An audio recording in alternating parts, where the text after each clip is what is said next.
नमस्कार, मैं डॉक्टर राकेश पाठक।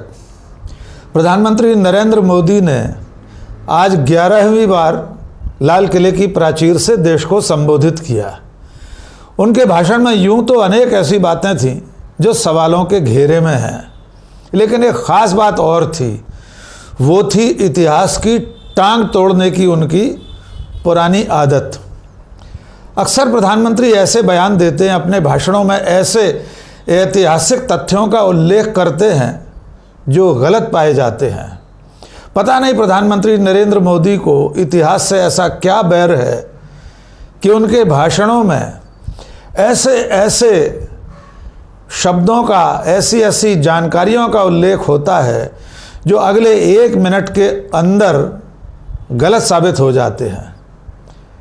कभी वे असम में जाकर कहते हैं कि लाचेत बड़फुकन ने अंग्रेज़ों के दांत खट्टे कर दिए थे, जबकि लाचेत बड़फुकन मुगलों से लड़े थे।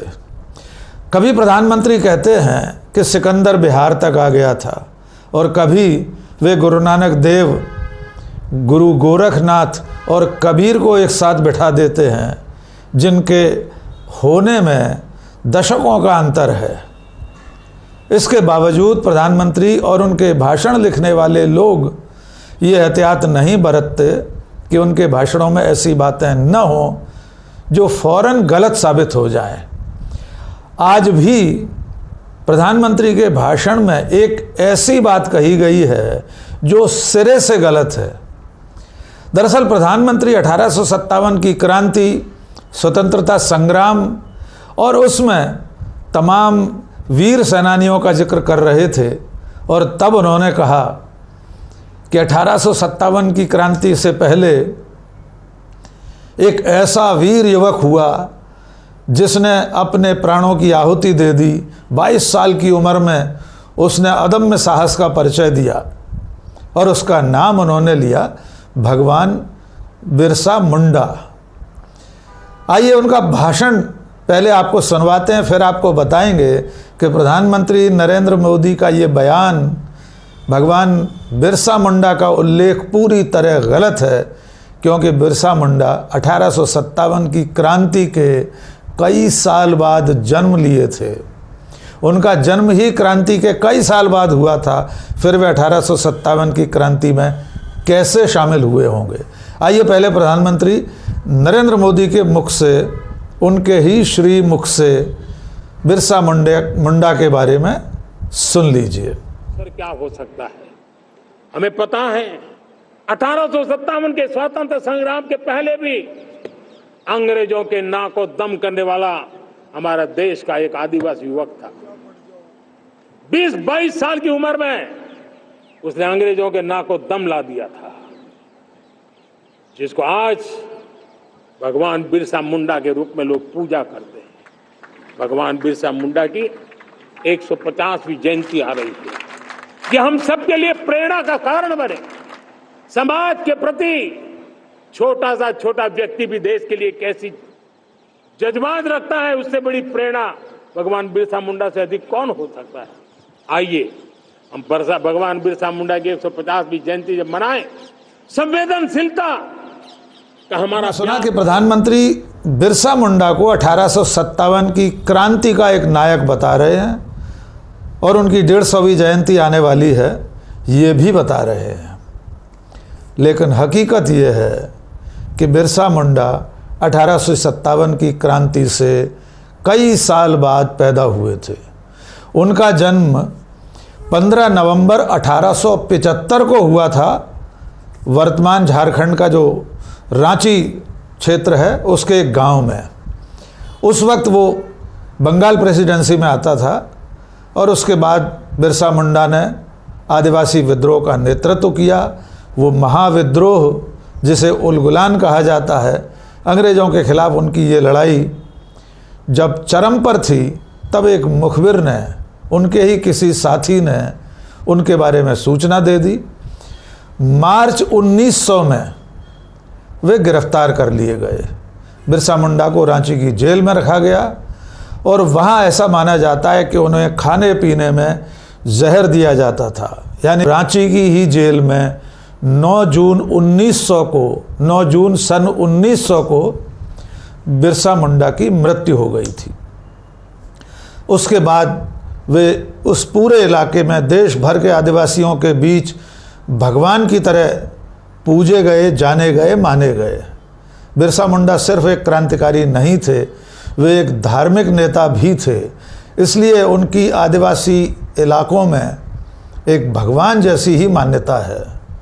भारत सरकार ने 2021 में बिरसा मुंडा के जन्म के दिन को जनजातीय गौरव दिवस के रूप में मनाने की घोषणा कर रखी है। हर साल पूरे देश में बिरसा मुंडा के जन्म की तारीख 15 नवंबर जनजातीय गौरव दिवस के रूप में मनाई जाती है।